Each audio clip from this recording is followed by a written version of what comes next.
नमस्कार दोस्तों, BM institute में आपका स्वागत है। आज हम फिर क्लास 10th के विज्ञान सब्जेक्ट का दूसरा चैप्टर जिसका नाम है अम्ल, क्षार एवं लवण, इसका ये हमारा तीसरा लेक्चर है। इससे पहले हम लोग 2 लेक्चर एकदम आसान भाषा में रिकॉर्ड करा चुके हैं। जिन भी स्टूडेंट ने वो लेक्चर नहीं देखे हैं इस लेसन के, सबसे पहले उसे जाकर वॉच करें, बाद में इस लेक्चर को देखें, तब जाके एक एक कॉन्सेप्ट 100% तरीके से कंप्लीट होगा। और चैनल को सब्सक्राइब कर दीजिए। चलिए बढ़ते हैं ना बकवास करते हुए अपने टॉपिक पे, जो कि आज टॉपिक है। इससे पहले हम लोग सूचक कंप्लीट कर चुके हैं। गंधीय सूचक तक हमारा लोगों का कंप्लीट हो चुका था। ये कुर्सी उधर डाल दो, इसको क्या कर रहा है बस। गंधीय सूचक तक हम लोगों का अभी तक कंप्लीट हो चुका था। अब हम क्या करेंगे, आज हम सारा कुछ पढ़ने वाले हैं रिएक्शन बेस पे, कि अगर अम्ल तथा क्षारक की रासायनिक अभिक्रियाएं कराई जाएं तब क्या होता है, अगर अम्ल और क्षार को क्रिया कराया जाए तब क्या होता है। तो चलो ठीक है। सबसे पहले एक चीज ध्यान रखना, इसमें आज पहला पॉइंट हम लोग पढ़ने वाले हैं अम्ल की धातु से क्रिया। अम्ल की धातु से अभिक्रिया क्या क्या पढ़ने वाले हैं, चलो देखते हैं। अम्ल की धातु से अभिक्रिया में, तो अम्ल क्या होता है हमने तो बता दिया है। टॉप ऑफ द लिस्ट में H2SO4 सल्फ्यूरिक अम्ल, दूसरा HCl हाइड्रोक्लोरिक अम्ल, मतलब बहुत सारे अम्ल ऐसे ही प्रकार के हैं। अब हम लोग सबसे पहले समझेंगे कि धातु क्या होता है। हम पहले ही बता चुके हैं, जिसमें लास्ट में यम आ जाए 90% चांस लग जाता है। जिंक भी धातु होती है, मैग्नीशियम धातु है, ठीक है। तो चलो सबसे पहले ले लेते हैं अम्ल। हम लेते हैं क्या, अम्ल।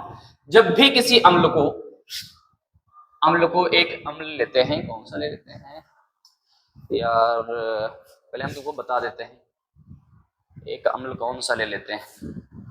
जैसे कि हम ले लें जिंक ले लेते हैं।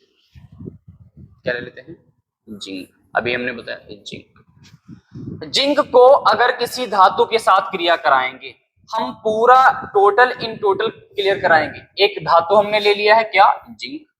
अगर इसे एक अम्ल के साथ क्रिया कराएं, यानी कि एक अम्ल लेते हैं H2SO4, यानी एक हमने धातु लिया और एक अम्ल लिया। कौन सी धातु, जिंक। एक तरफ हमने ले लिया है जिंक, दूसरी तरफ ले लिया है सल्फ्यूरिक अम्ल।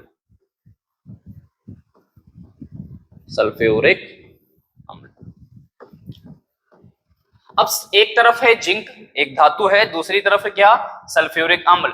अगर धातु और अम्ल के बीच जब रिएक्शन होता है, अभिक्रिया होती है, तब देखो नतीजा सामने क्या होता है। तब एक गैस निकलती है जिसका नाम है हाइड्रोजन गैस, H2 गैस निकलती है। बचा क्या, ये निकल कर बाहर गई। अब इसके स्थान पे कौन सा आएगा, ये, यानी कि क्या बना, ZnSO4, यानी कह सकते हो जिंक सल्फेट।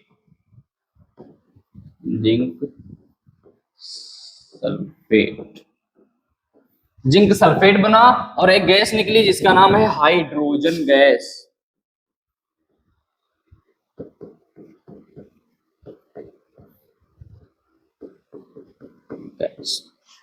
आई कहानी समझ में, कोई चिंता वाली बात। तो जब भी किसी अम्ल को क्या कराते हैं, जब भी किसी अम्ल को किसी धातु के साथ क्रिया कराते हैं, तो जो बनता है, एक तुम्हारा तैयार हो जाएगा लवण। आई बात समझ में, एक तैयार होगा, एक तो अभी तैयार हुआ, देखो जैसे जिंक है, लवण। और दूसरा जो तैयार होगा, एक गैस निकलेगी जिसका नाम है लवण बनेगा, और हाइड्रोजन गैस निकलेगी।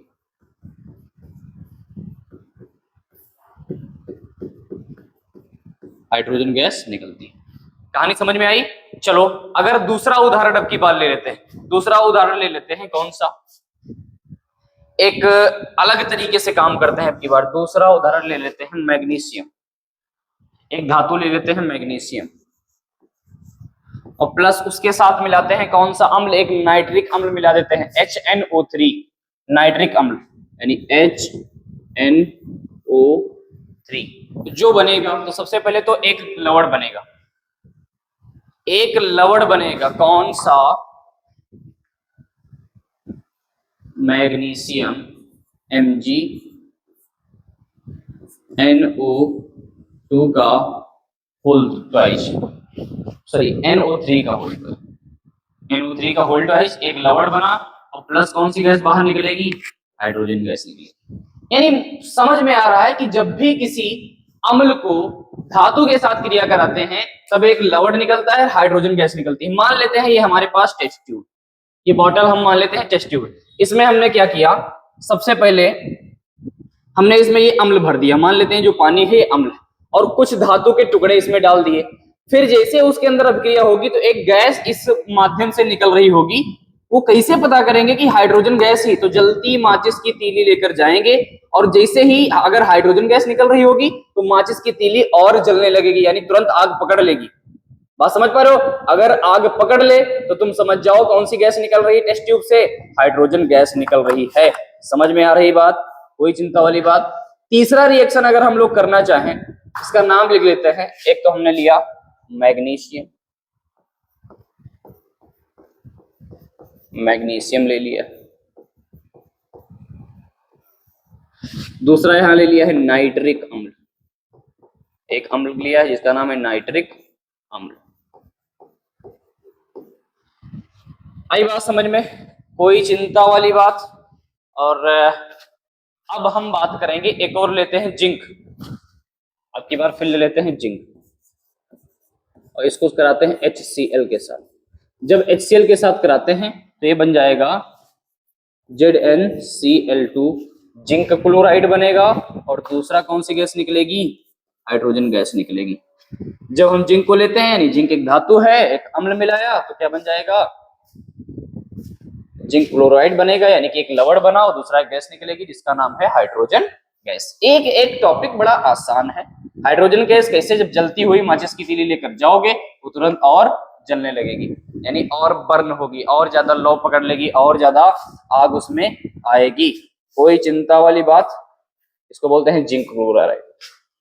तो हम बस इतना सा इसमें समझना था, जब भी किसी अम्ल को किसी धातु के साथ क्रिया कराते हैं तब एक लवण बनता है, दूसरा एक हाइड्रोजन गैस बाहर निकलती है। ये पूरा टॉपिक इसमें इंपॉर्टेंट है।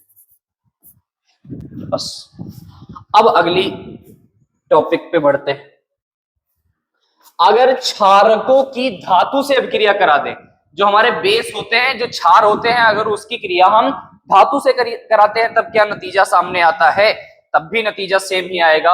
हम ले लेते हैं एक धातु, जैसे हम ले लें एक Na, कौन सा लेते हैं यार धातु, बढ़िया, हाँ जिंक ले लेते हैं। कौन सा ले लेते हैं, जिंक धातु लेते हैं। हमने ले लिया जिंक और प्लस एक धातु ले लिया जिसका नाम है, सॉरी जिंक तो ले ही लिया, एक क्षार ले ले, टॉप क्षार, सोडियम हाइड्रोक्साइड।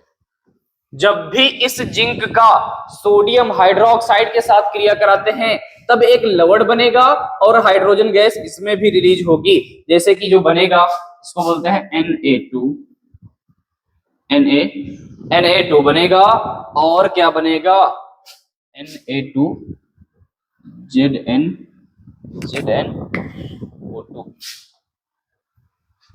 एक ये लवण तैयार हुआ, प्लस कौन सी गैस निकलेगी, वह हाइड्रोजन गैस। ये हाइड्रोजन गैस बाहर निकलेगी।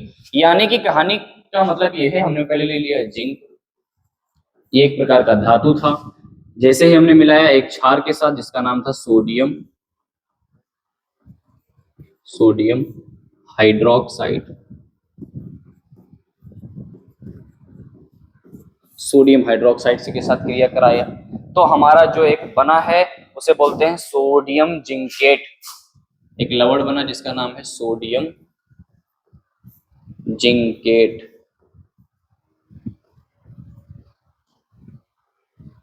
सोडियम जिंकेट बना और प्लस कौन सी गैस बाहर निकली, हाइड्रोजन गैस।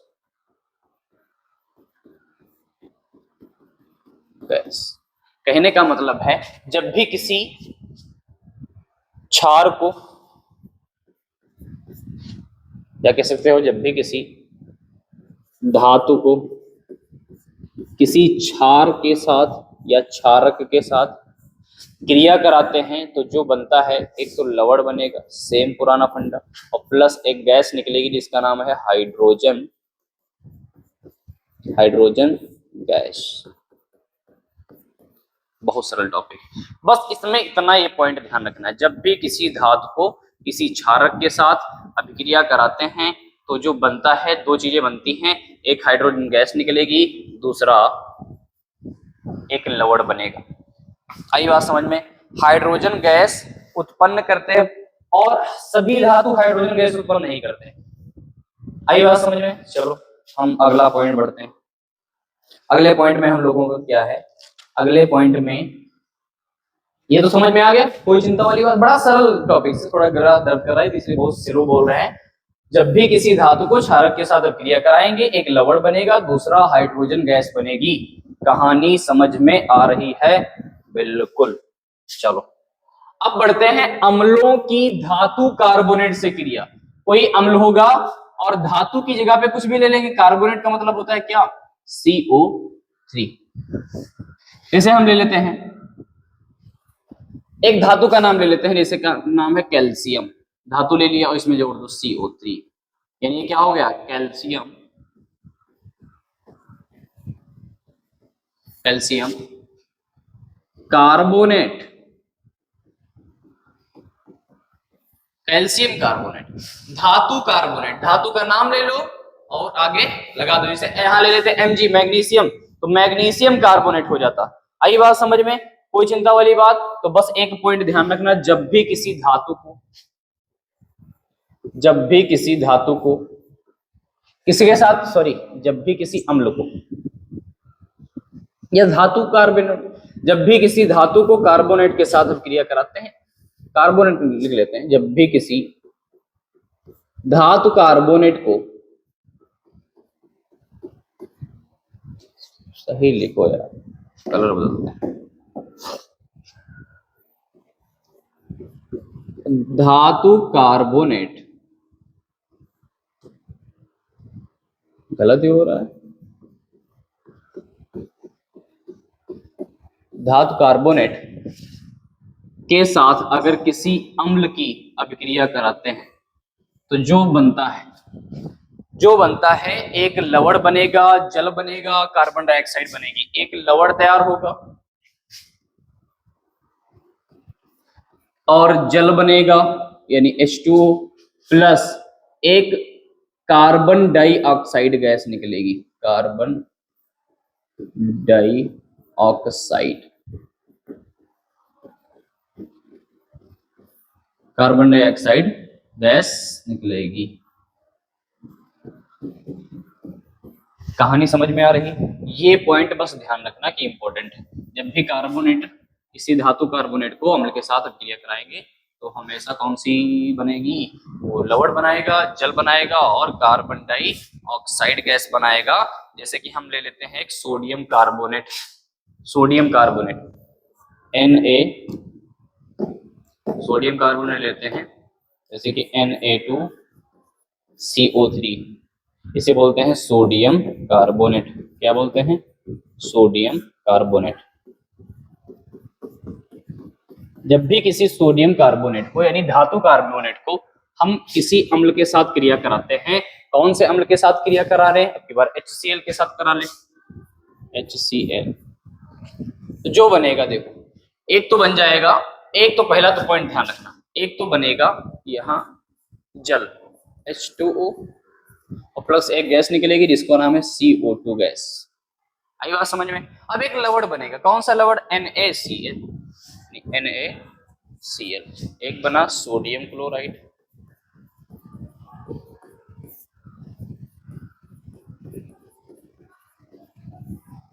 दूसरा जल बना, तीसरा एक गैस बनी, इसका नाम है कार्बन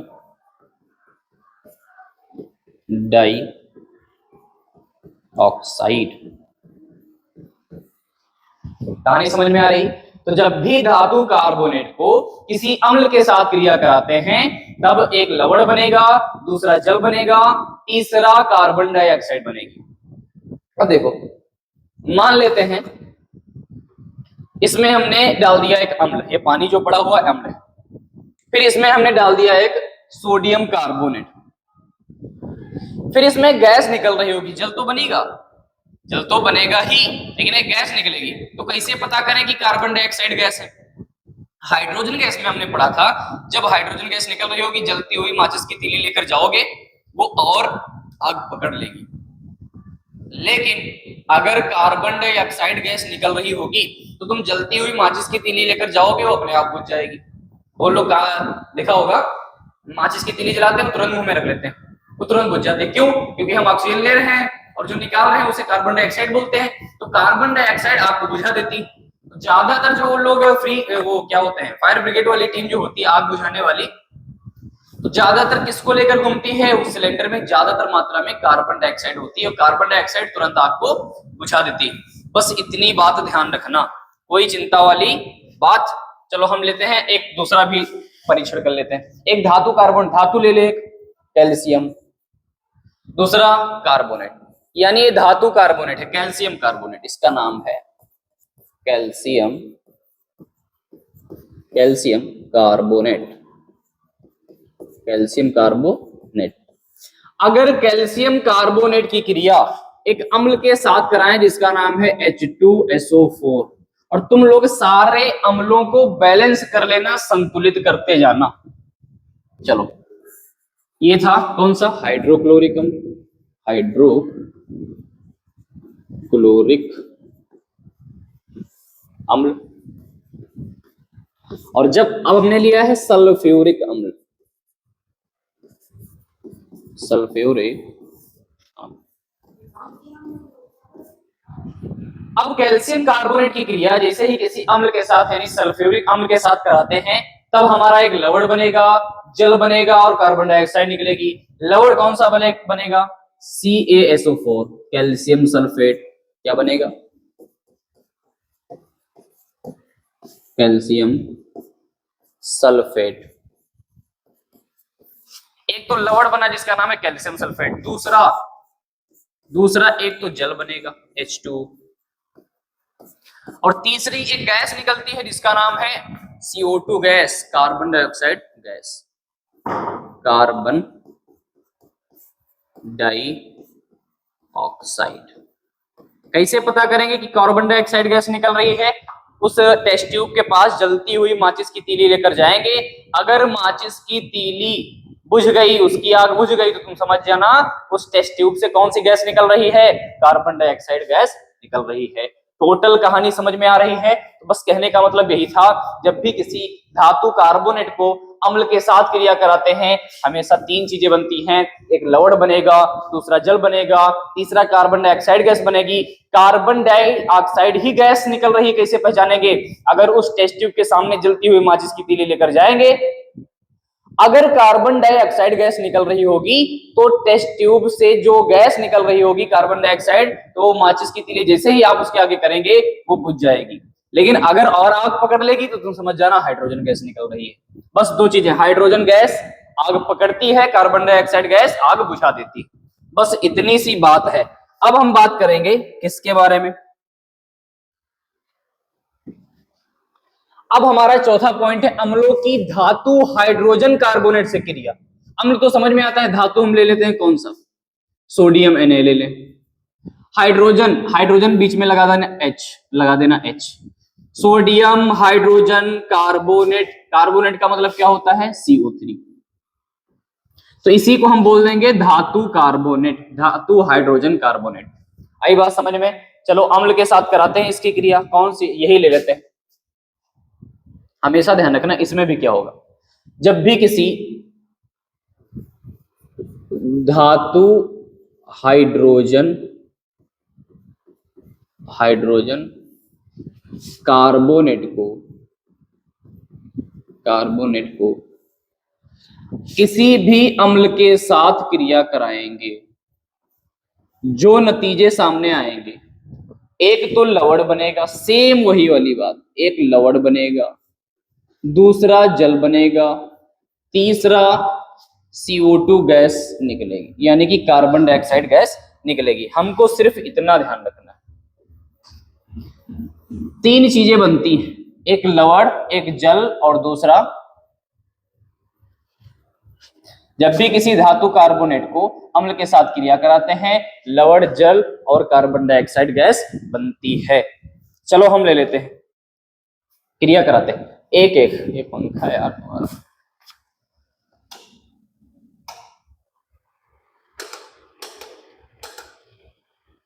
बस इतना ठीक। हाँ चलो कराते हैं। एक तो हम ले लेते हैं धातु हाइड्रोजन कार्बोनेट, ले लेते हैं।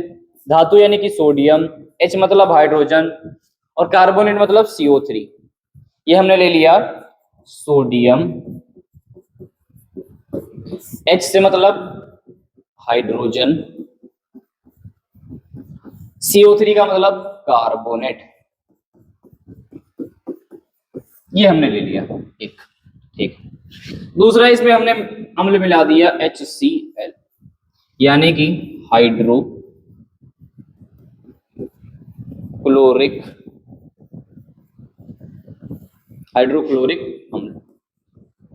अब इसमें हमने एक तो सोडियम हाइड्रोजन कार्बोनेट लिया है यानी एक धातु कार्बोनेट ले लिया, दूसरी बार में हाइड्रोक्लोरिक अम्ल ले लिया। फिर नतीजे जो आएंगे, एक तो लवण बनेगा NaCl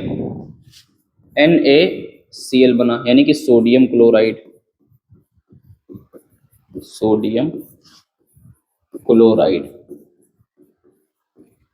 एक तो सोडियम क्लोराइड बनेगा, दूसरा जल बनेगा, आंखें बंद करके लिख दो एकदम। और तीसरा एक गैस निकलेगी जिसका नाम है CO2 गैस यानी कि कार्बन डाइऑक्साइड गैस। ये जल बना और प्लस ये बनी कार्बन डाइऑक्साइड गैस। कैसे चेक करेंगे कार्बन डाइऑक्साइड है? टेस्ट ट्यूब के सामने जलती हुई माचिस की तीली लेकर जाओ, अगर बुझ जाए तो तुम समझ जाना कि उसमें कार्बन डाइऑक्साइड गैस निकल रही है, कोई चिंता वाली बात, ठीक है। तो सारा कुछ समझ में आ गया। धातु हाइड्रोजन कार्बोनेट को अगर अम्ल के साथ क्रिया कराएंगे लवण, जल और कार्बन डाइऑक्साइड गैस बनेगी। कैसे पहचानते हैं ये सारा कुछ हमने बता रखा है। अब थोड़ा अलग मामला, मोस्ट इंपॉर्टेंट है ये, कि अगर क्या होता है जब हम अम्ल को और क्षार को आपस में क्रिया करा दें। क्या होगा जब अम्ल और क्षार को आपस में क्रिया करा दी जाए? क्या बनेगा, क्या रिजल्ट आएंगे, क्या नतीजे सामने आएंगे? तो तुम ध्यान देना, जब भी किसी अम्ल को, फेमस अम्ल ले लेते हैं, कौन सा अम्ल? एक ले लेते हैं HCl, इसको बोलते हैं हाइड्रोक्लोरिक अम्ल, इसे अम्लराज भी कहते हैं, हाइड्रोक्लोरिक अम्ल। दूसरा किसके साथ क्रिया करा दें? क्षार की। क्षार फेमस कौन सा है? Sodium hydroxide. आई बात समझ में? अब तुम ध्यान देना, इसको बोलते हैं सोडियम हाइड्रोक्साइड।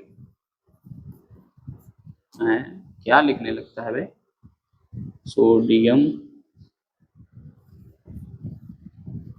अरे दिक्कत क्या है भाई? इसका नाम है सोडियम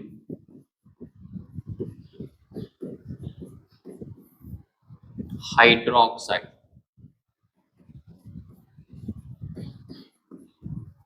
सोडियम हाइड्रोक्साइड। हमने क्या किया? एक अम्ल ले लिया है, दूसरा क्षार ले लिया है, तो जो बनेगा क्या बनेगा? एक तो ये Na मिलाकर ACl हो जाएगा यानी कि ये इससे मिलकर बनेगा, यानी एक बनेगा NaCl और दूसरा जल अलग हो जाएगा H2O, क्योंकि देखो यहाँ OH है, यहाँ H है, यानी HH मिला के H2 और O, यानी कि एक लवण बना जिसका नाम है सोडियम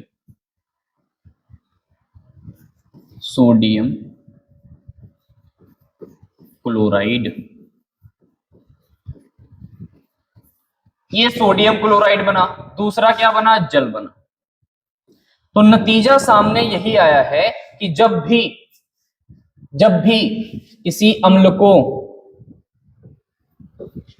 किसी क्षार के साथ क्रिया कराते हैं तो जो बनता है, एक लवण तैयार होगा और दूसरा जल प्राप्त होता है। बस इतनी सी बात यहां से लेकर यहां तक ध्यान रखना।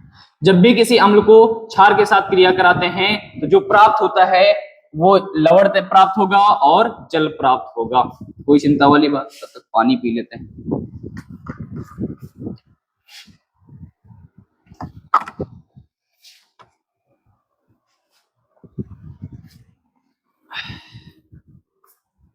चलो एक और करा लेते हैं, एक बार हम ले लेते हैं। कौन सा हम लेते हैं? HNO3। HNO3 इसको बोलते हैं नाइट्रिक अम्ल।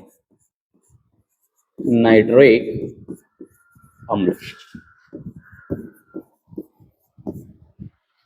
और फिर इसमें एक क्षार फेमस मिला देते हैं NaOH, यानी कि सोडियम हाइड्रोक्साइड। क्या इसको बोलते हैं? Sodium hydroxide.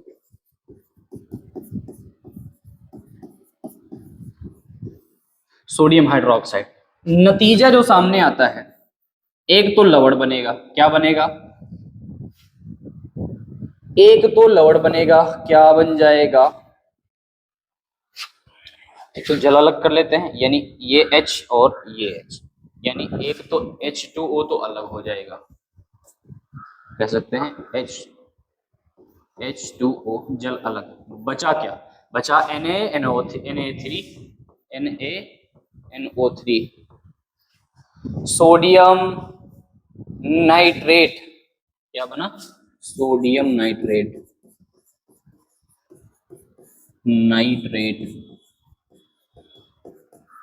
कहानी समझ में आ रही है? यानी एक लवण और ये जल बना।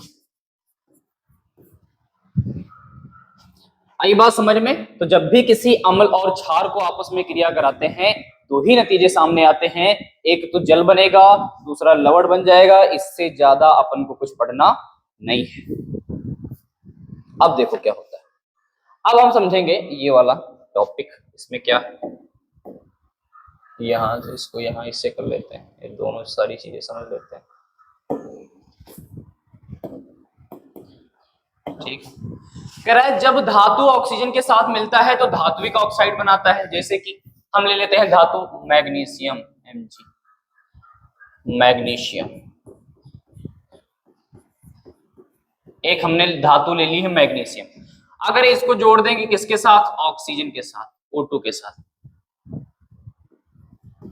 अगर हम उसके साथ जोड़ दें ऑक्सीजन, जो बनेगा उसको इन्होंने कहा है वो बन जाएगा धात्विक ऑक्साइड, यानी MgO, यानी मैग्नीशियम।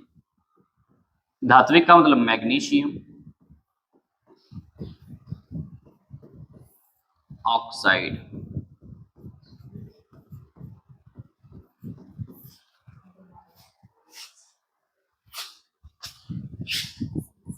मैग्नीशियम और ऑक्सीजन मिलाओ बन जाएगा मैग्नीशियम ऑक्साइड।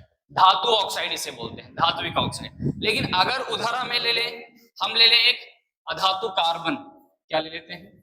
कार्बन। और प्लस उसमें मिला दें ऑक्सीजन। अगर कार्बन और ऑक्सीजन मिलाते हैं, कार्बन और ऑक्सीजन मिलाने पर जो बनता है उसे बोलते हैं धात्विक ऑक्साइड, यानी CO2, यानी कार्बन डाइऑक्साइड।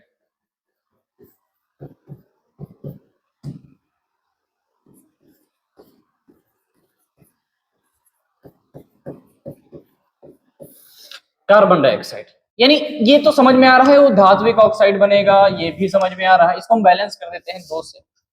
और लोग कहेंगे सर जी बैलेंस नहीं करते हो आप, रिएक्शन बनाते ही चले जाते हो। तो बस ये सारी चीजें हैं कि जब भी किसी धातु को ऑक्सीजन के साथ मिलाते हैं धात्विक ऑक्साइड बनता है। जब भी किसी अधातु को इसके साथ मिलाते हैं क्या है? चलो अब देखो थोड़ा हम लिख लेते हैं। धात्विक ऑक्साइड की प्रकृति,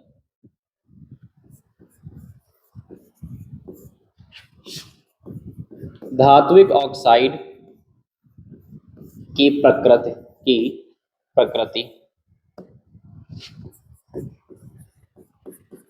कैसी होती है? बस ये इंपॉर्टेंट पॉइंट है, क्षारीय होती। बस ये बात ध्यान रखना। और अधात्विक ऑक्साइड की प्रकृति हमेशा कौन सी होगी? अम्लीय होगी। यानी अधात्विक ऑक्साइड की प्रकृति, अरे इसमें भी धात्विक चढ़ गया, यहां लिख देते हैं आ। ठीक, अधात्विक ऑक्साइड की प्रकृति कैसी होती है? क्षारीय। इसकी प्रकृति कैसी होती है?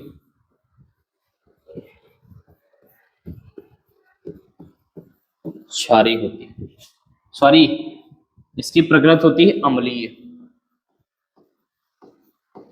अम्लीय।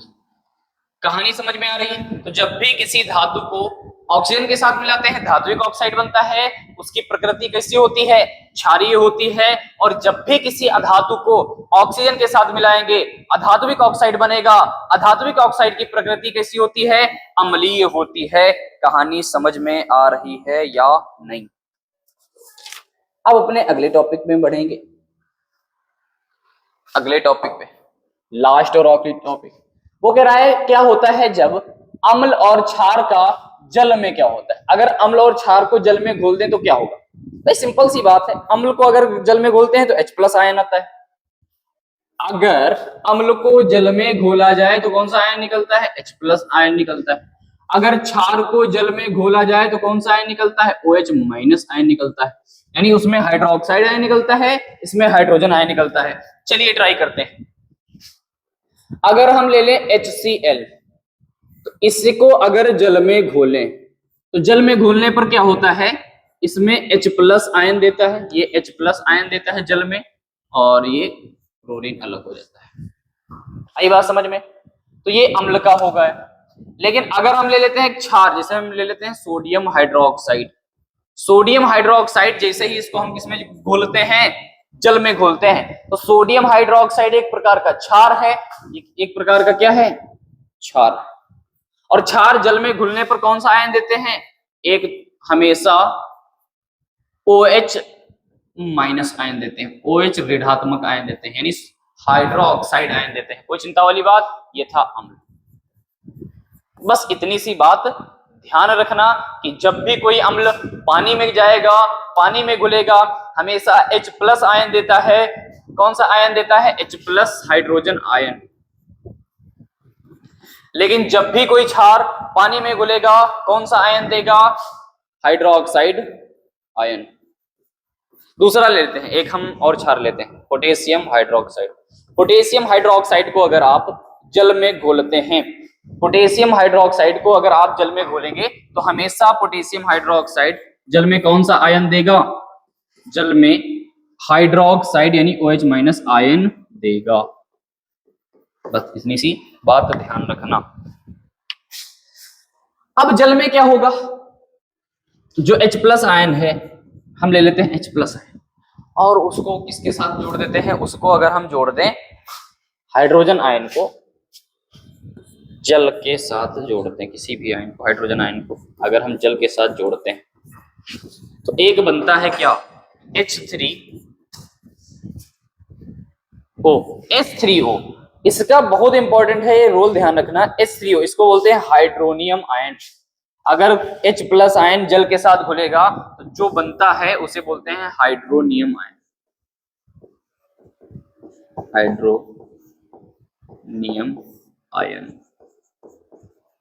ये सूत्र याद रखना इंपॉर्टेंट। जल के साथ अगर H+ आयन घुले तो हमेशा हाइड्रोनियम आयन बनता है। कोई चिंता वाली बात? इसी तरीके से अगर हम H2SO4 को ले लें, H2SO4, तो ये भी, ये घर के लिए, सबके लिए HW।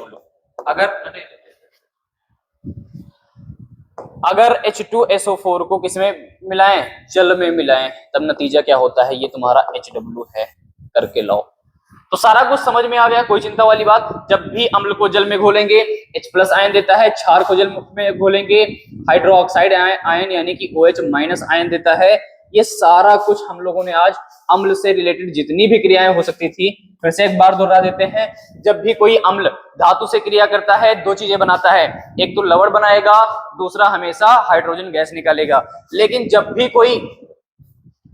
भी कोई क्षार धातु के साथ क्रिया करेगा दो ही चीजें बनेगी। जब भी कोई धातु क्षारक के साथ क्रिया करता है लवण बनाता है और हाइड्रोजन गैस निकालता है। कैसे चेक करेंगे कि how to check release the hydrogen gas? कैसे चेक करेंगे कि रिलीज हुई है हाइड्रोजन गैस? तो उसको हम जलती हुई माचिस की तीली के सामने लाएंगे।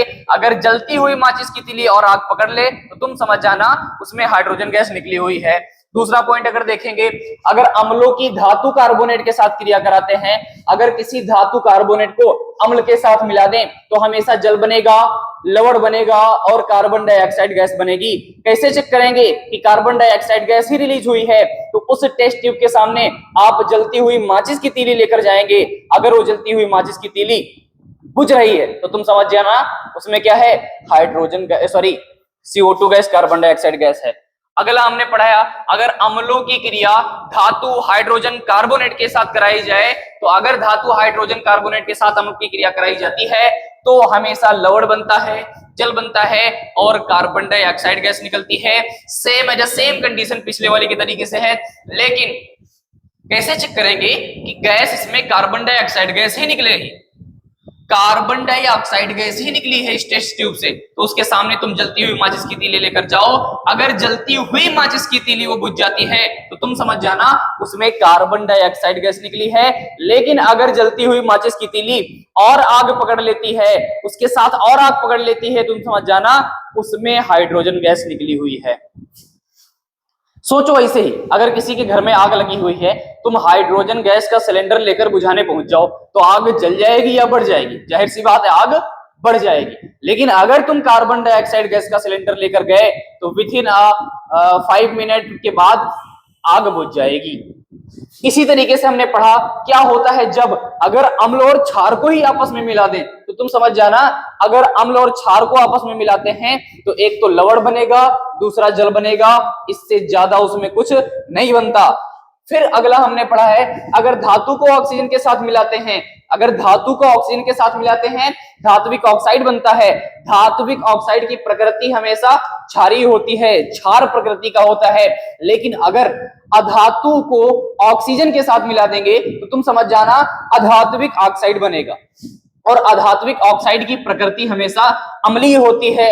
और लास्ट और आखिरी टॉपिक में हमने पढ़ा, अगर अम्ल को क्षार को जल में घोल दें तो क्या होता है? तो तुम कहना अगर अम्ल को जल में घोलते हैं तो हमेशा H+ आयन देते हैं। बात समझ पा रहे हो?